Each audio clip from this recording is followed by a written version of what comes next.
Hey everyone, जल्दी से types of pollination को अपन रिवाइज कर लेते हैं यार। एनसीईआरटी के अंदर टाइप्स ऑफ पॉलिनेशन 3 टाइप्स के दे रखे हैं आपके पास में, ऑटोगेमी, चिटोनोगेमी एंड जीनोगेमी। तो सबसे पहले ऑटोगेमी पे आते हैं यार। ऑटो का मतलब होता है सेल्फ, गेमी का मतलब होता है pollination. So it's all about self pollination. Autogamy का मतलब क्या हो गया? Self pollination. अब एनसीईआरटी में 3 एग्जांपल्स डिस्क्राइब्ड है आपके पास में, commelina, viola and oxalis. And in 3 examples के साथ में एक ब्रैकेट में टर्म दे रखा है, दैट इज कॉमन पैंसी। अब याद रखना मुश्किल होता है कॉमन पैंसी किसको बोलते हैं, कॉमेलिना, वायला और ऑक्जेलिस।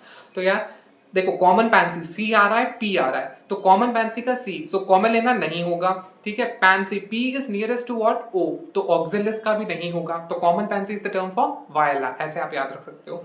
फिर एनसीईआरटी ने ये बोला है कि ये जो 3 आपके प्लांट्स होते हैं, ये 2 डिफरेंट टाइप्स ऑफ फ्लावर्स देते हैं, that is chasmogamous and cleistogamous, right.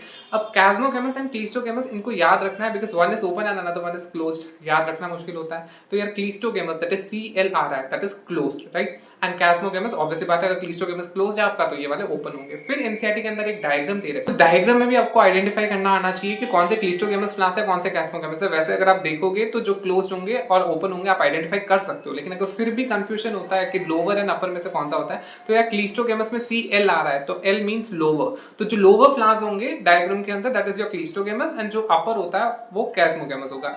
CH आ रहा है, दैट मींस हायर लेवल। तो जो हायर लेवल के फ्लावर्स है वो आपके कैस्मोगेमस है, जो लोअर लेवल के फ्लावर्स है वो आपके क्लीस्टोगेमस है।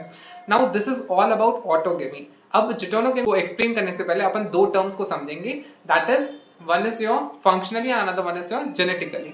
फंक्शनली का मतलब क्या होता है? Functionally is on the basis of flower, and genetically का मतलब क्या होता है? Genetically is on the basis of plant, ठीक है। तो अगर मैं फंक्शनली एंड जेनेटिकली डिस्क्राइब करूं ऑटोगेमी को, तो इट इज सेल्फ पॉलिनेशन दोनों तरीके से। क्यों? क्योंकि सेम फ्लावर है और सेम प्लांट है, तो इस वजह से functionally and genetically it is self pollination.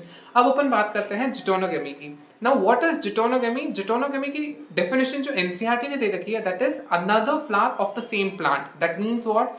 Flower तो आपका डिफरेंट हो गया मगर प्लांट सेम रह गया, that means functionally it is cross pollination. But अगर मैं बात करूं genetically, it is what? Self pollination, ठीक है। अब इसके बाद में हम आते हैं last one, that is your xenogamy. अब जीनोगेमी क्या होता है? Different flower of another plant, that means flower भी डिफरेंट है, प्लांट भी डिफरेंट है। दैट मींस आपके पास में functionally as well as genetically आपका ये क्रॉस पॉलिनेशन हो गया।